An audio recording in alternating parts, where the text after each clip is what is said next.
Hi guys, welcome to Be Banker. स्वागत है आपका आज की क्लास में। आज की वीडियो में मैं हूं प्रीति मैम और आज मैं लेकर के आ गई हूं आपके लिए एक और नई जबरदस्त वाली क्लास। बहुत ज़्यादा उपयोगी क्लास होने वाली है, बहुत ज़्यादा इंपॉर्टेंट क्लास है, तो बिल्कुल आज बिल्कुल सीरियस बने रहना है और आज जो भी पढ़ाऊंगी उसको पढ़ लेना है, क्योंकि ये जो है आपका बिल्डिंग ब्लॉक होगा अंग्रेजी बोलने के लिए।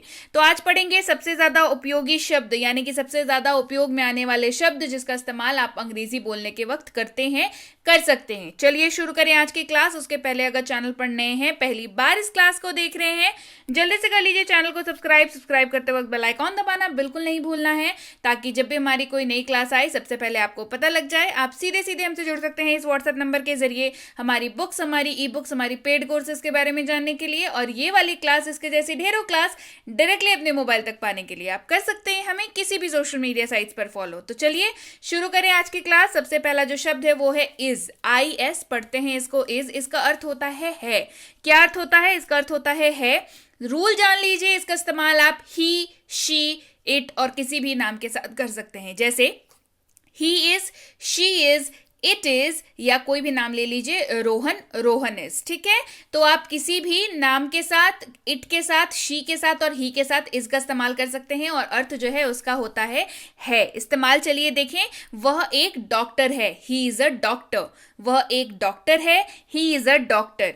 वह पढ़ रहा है, ही इज रीडिंग। वह पढ़ रहा है, ही इज रीडिंग। बढ़ते हैं आगे। अगला शब्द है हमारे पास एम, AMM। इसका अर्थ होता है हूं। क्या होता है? इसको पढ़िए, देखिए इसका अर्थ होता है हूं। एग्जाम्पल देखिए, मैं एक शिक्षक हूं, आई एम अ टीचर।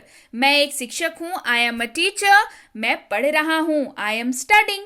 मैं पढ़ रहा हूं, आई एम स्टडिंग। अगला शब्द है आर, ARER। आर का मतलब होता है हैं। आर का क्या मतलब होता है? आर का मतलब होता है हैं। रूल जान लीजिए, इस्तेमाल होगा ये वी, दे और यू के साथ, यानी कि यू, वी, दे के साथ आप आर का इस्तेमाल कर सकते हैं। जैसे you are, we are, they are, इस तरीके से आप इसका इस्तेमाल कर सकते हैं। चलिए इस्तेमाल देखें। वे लोग शिक्षक हैं, दे आर टीचर्स। वे लोग शिक्षक हैं, दे आर टीचर्स। हम लोग पढ़ाई कर रहे हैं, वी आर स्टडिंग। हम लोग पढ़ाई कर रहे हैं, वी आर स्टडिंग। बढ़ते हैं आगे। अगला शब्द है हमारे पास वॉज, WAS, वॉज। इसका अर्थ होता है किसी भी वाक्य के अंत में अगर आपको दिख जाए था, थे, थी, तो उस वाक्य में वॉज का होना जरूरी है। और रूल जान लीजिए इसका, कब होगा वॉज? जब वॉज का इस्तेमाल आप करेंगे आई, ही, शी, इट और किसी भी नाम के साथ। यानी कि वॉज का इस्तेमाल आप I was, he was, she was, it was और नाम ले लीजिए मोना, मोना वॉज, ऐसे आप कर सकते हैं। एग्जाम्पल देखिए, मैं एक लेखक था, आई वॉज अ राइटर। मैं एक लेखक था, आई वॉज अ राइटर। मैं लिख रहा था, आई वॉज राइटिंग। मैं लिख रहा था, आई वॉज राइटिंग। अगला है वर, WERE, वर इसको पढ़ते हैं और इसका इस्तेमाल यू, वी, दे के साथ होता है और अर्थ इसका होता है थे या थी, यानी कि वाक्य के अंत में क्या दिखना चाहिए?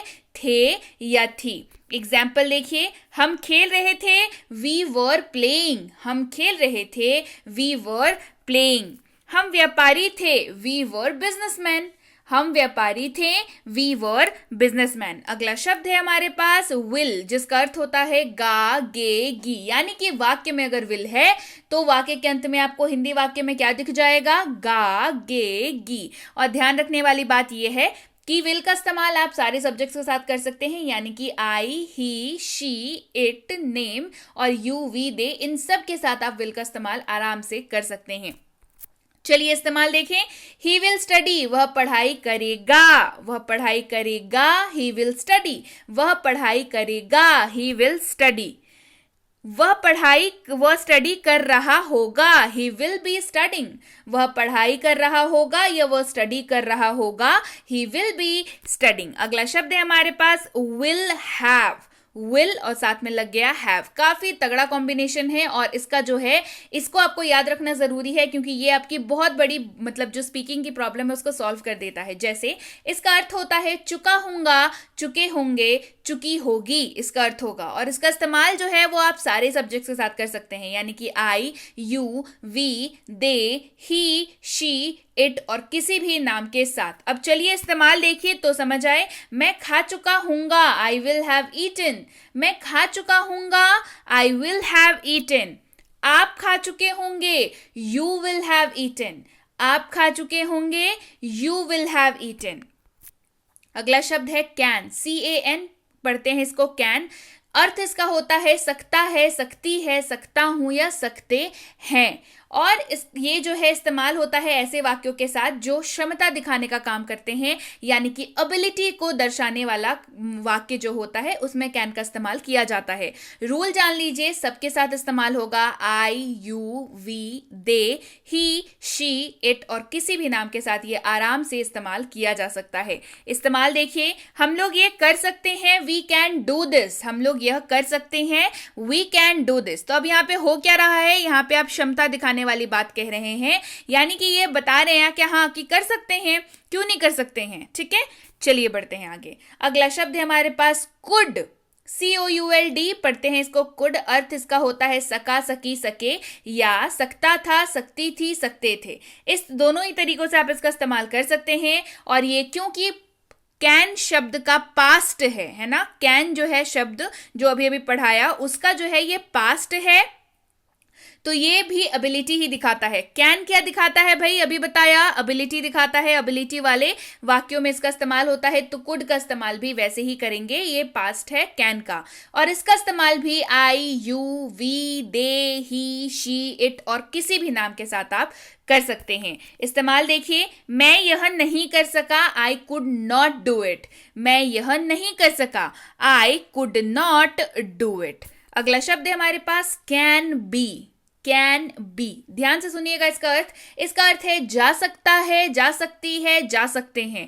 कैन के साथ लगा हुआ है बी और इसका अर्थ निकल जाता है जा सकता है, जा सकती है, जा सकते हैं।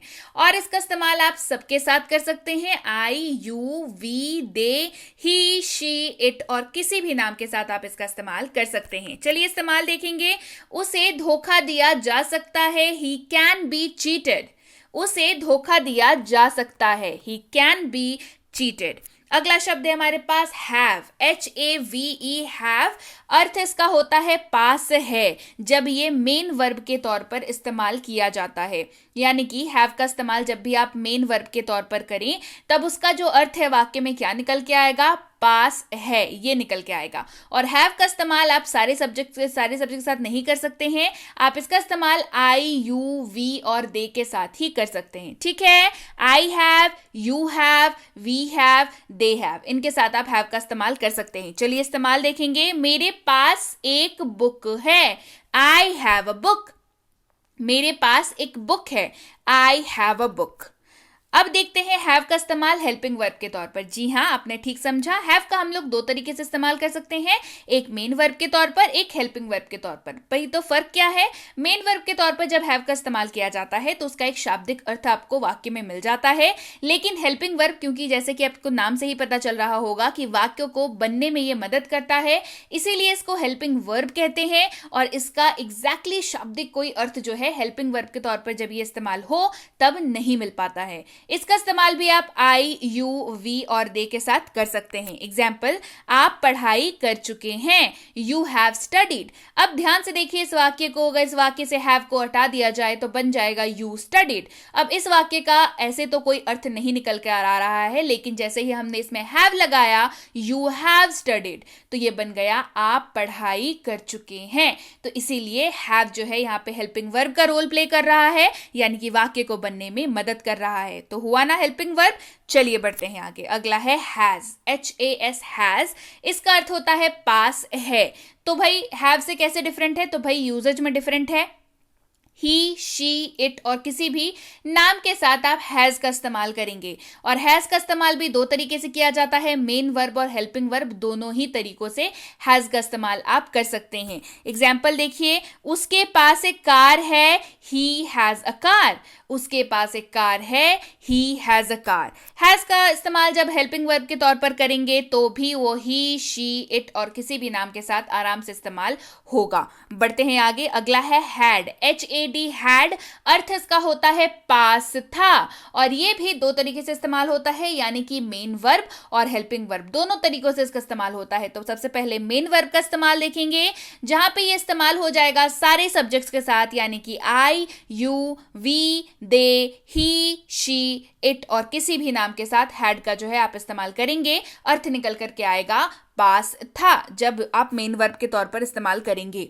उनके पास एक कार था, दे हैड कार, उनके पास एक कार था, दे हैड अ कार। अब देखते हैं हैड का इस्तेमाल हेल्पिंग वर्ब के तौर पर कैसे। उसके पहले रूल जान लीजिए, जब हैड हेल्पिंग वर्ब के तौर पर इस्तेमाल होगा तब भी आप इसका इस्तेमाल सारे सब्जेक्ट्स के साथ कर सकते हैं।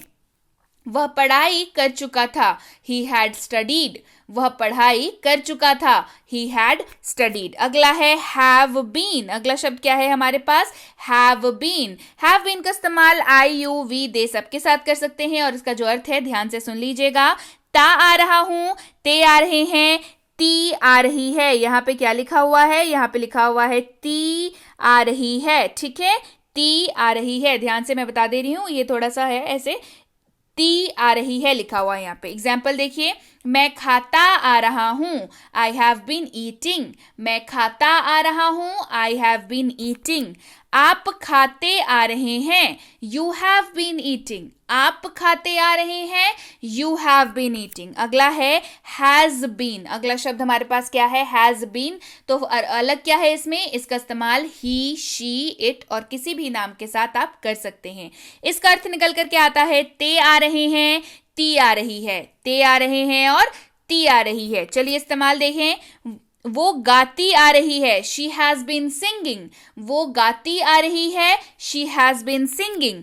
वह खाता आ रहा है, he has been eating, वह खाता आ रहा है, he has been eating। बढ़ते हैं आगे, अगला है had been, had had साथ में लग गया been, बन गया ये had been। इसका अर्थ होता है ता आ रहा था, ते आ रहे थे, ती आ रही थी, और इसका इस्तेमाल आप सबके साथ कर सकते हैं, यानी कि I, you, we, they, he, she, it और किसी भी नाम के साथ आप इसका इस्तेमाल कर सकते हैं। एग्जाम्पल देखिए, मैं खाता आ रहा था, आई हैड बीन ईटिंग, मैं खाता आ रहा था, आई हैड बीन ईटिंग।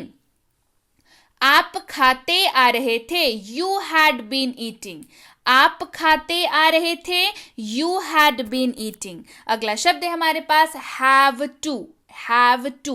अर्थ इसका होता है ना है, नी है, ने है। वाक्य में आपको दिख जाएगा अंत में, ना है, नी है, ने है। और इस्तेमाल ध्यान रखिएगा, आई, यू, वी और दे के साथ इसका इस्तेमाल आप आराम से कर सकते हैं। मुझे खाना है, आई हैव टू ईट, मुझे खाना है, आई हैव टू ईट। अगला है हैज टू, HAS हैज, इसके साथ लग गया टू और इसका अर्थ हो गया ना है, नी है, ने है।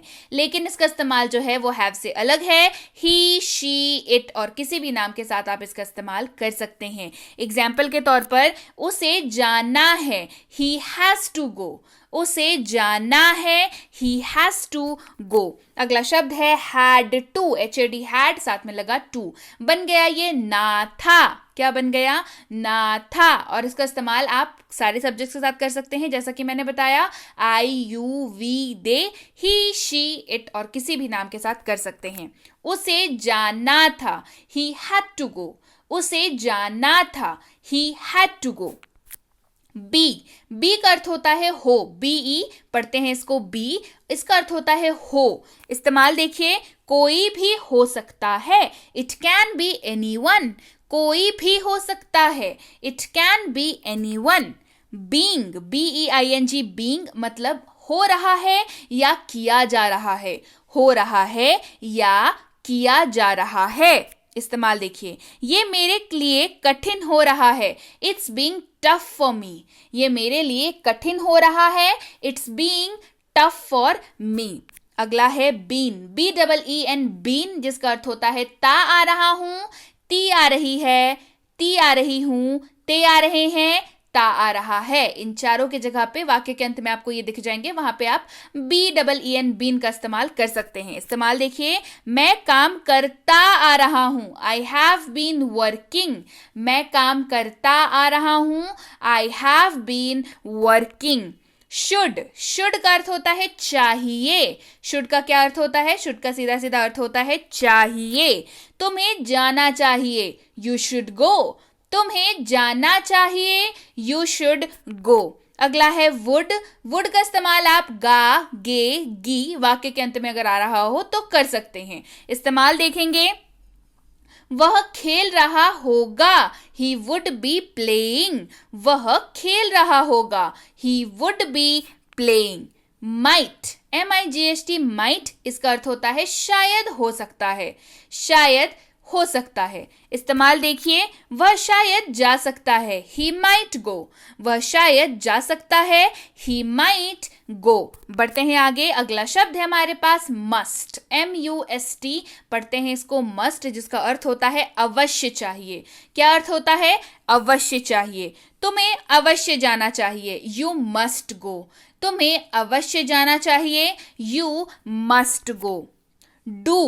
डू का जो इस्तेमाल है वो IUV दे के साथ होगा और इसका अर्थ जो है वो क्या ब्लैंक हूं या क्या ब्लैंक है के रूप में होता है। ठीक है, यानी कि वाक्य के शुरुआत में आपको क्या दिख जाएगा? बेसिकली क्वेश्चन पूछने के लिए जब हम लोग डू का इस्तेमाल कर रहे हैं तो वाक्य के शुरुआत में हो जाएगा क्या, और बीच में जो भी आपका वाक्य है वो रहेगा, और लास्ट में हो जाएगा हूं या है। तो वहां पे आप डू का इस्तेमाल करेंगे। कैसे करेंगे? क्या मैं जाता हूं, डू आई गो। क्या मैं जाता हूं, डू आई गो। तो देखिए यहां पे ब्लैंक आपको दिख रहा होगा, क्या मैं जाता हूं, डू आई गो। अगला है डज। डज का इस्तेमाल ही, शी, इट और किसी भी नाम के साथ कर सकते हैं, और इसका इस्तेमाल जो है वो कैसे होगा? क्या ब्लैंक है, यानी कि आपको दिखेगा वाक्य की शुरुआत में क्या, उसके बाद ब्लैंक, मतलब ब्लैंक इन द सेंस कि आप जो भी वाक्य में बोलना चाह रहे हैं वो रहेगा, और उसके साथ लास्ट में आपको दिख जाएगा है। क्या दिखेगा? क्या ब्लैंक है। बढ़ते हैं एग्जाम्पल की ओर। क्या वह पढ़ाई करता है, डज ही स्टडी। क्या वह पढ़ाई, ये ब्लैंक हो गया। ठीक है, ब्लैंक में हमने क्या फिल कर लिया? वाक्य का जो भी मेन मुद्दा है वो। क्या वह पढ़ाई करता है, डज ही स्टडी। क्या वह पढ़ाई करता है, डज ही स्टडी। अगला है डिड, DID, डिड। इसका अर्थ हो जाएगा क्या ब्लैंक था, क्या ब्लैंक थे, क्या ब्लैंक थी। यानी कि इस ब्लैंक में क्या आ जाएगा? जो भी सेंटेंस का मैटर है वो, और इसका इस्तेमाल आप करेंगे क्या ब्लैंक था, क्या ब्लैंक थे, क्या ब्लैंक थी, इसके रूप में। चलिए इस्तेमाल देखें। क्या आप गए थे, डिड यू गो। क्या आप गए थे, डिड यू गो। अगला है एम टू। एम के साथ लगा हुआ है टू। काफी यूनिक सा इस्तेमाल है और बहुत ज्यादा इस्तेमाल होने वाला है आपके लिए। इसका इस्तेमाल आप आई के साथ कर सकते हैं, और इसका जो अर्थ है वो ने वाला हूं या ने को हूं, इन दोनों ही को कर सकते हैं। ठीक है, या तो ये करेंगे या तो ये करेंगे। ने वाला हूं या ने को हूं। चलिए इस्तेमाल देखिए। मैं पढ़ने वाला हूं या मैं पढ़ने को हूं। I am to read. मैं पढ़ने वाला हूं या मैं पढ़ने को हूं। I am to read. अच्छा, अगला है इज टू। इसके साथ लगा हुआ है टू। इसका इस्तेमाल आप कर सकते हैं ही, शी, इट और किसी भी नाम के साथ आराम से कर सकते हैं, और इसका अर्थ निकल के आ जाता है ने वाला है या ने को है। क्या अर्थ आ जाता है? ने वाला है या ने को है। चलिए इस्तेमाल देखते हैं। वह जाने वाला है या वो जाने को है। He is to go. वह जाने वाला है या वह जाने को है। He is to go. अगला है आर टू। आर टू किसके साथ इस्तेमाल होगा? यू, वी, दे के साथ इस्तेमाल हो जाएगा, और इसका अर्थ क्या निकल के आता है? ने वाले हैं या ने को हैं। ने वाले हैं या ने को हैं।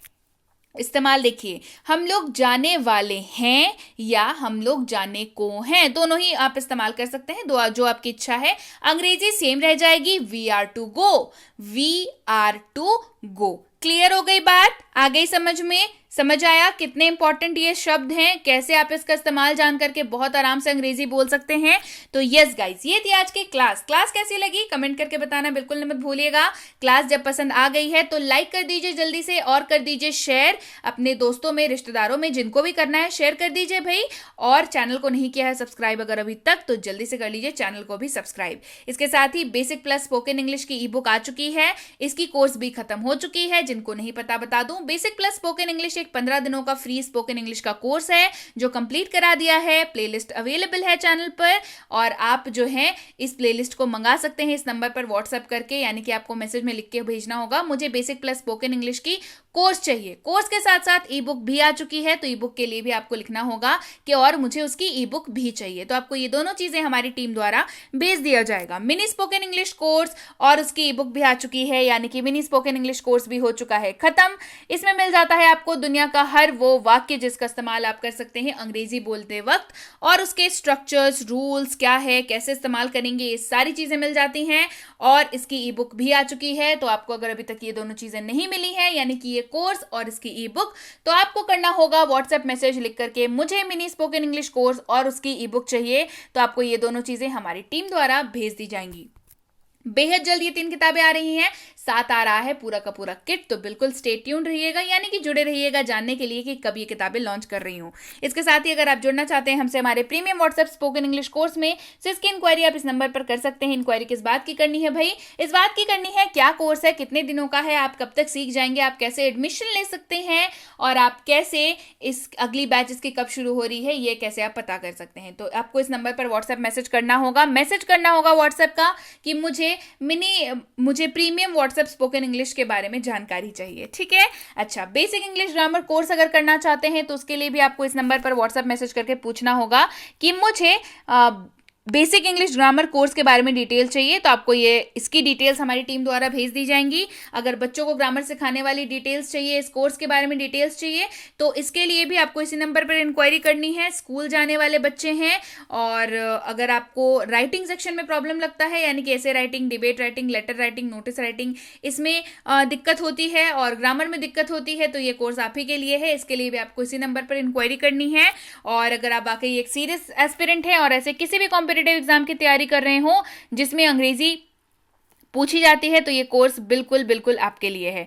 आपकी RC, vocabulary, grammar, basics advance तक और लेटेस्ट पैटर्न के क्वेश्चंस, ये सारी चीजें कराई जाती हैं। तो इसकी इंक्वायरी भी आप इस नंबर पर कर सकते हैं। इंक्वायरी करते वक्त ध्यान रखेंगे कोर्स का नाम लेकर के इंक्वायरी भेजें, ताकि हमारे प्रतिनिधि आप तक सही समय पर सही जानकारी पहुंचा पाए। जानकारी मिलने में फिर भी 12 से 48 घंटों का वक्त लग जाता है, तो कृपया प्रतीक्षा करें। और अगर मैसेज कर दिया है, बिल्कुल निश्चिंत हो जाएं, आपको रिप्लाई जरूर मिलेगा।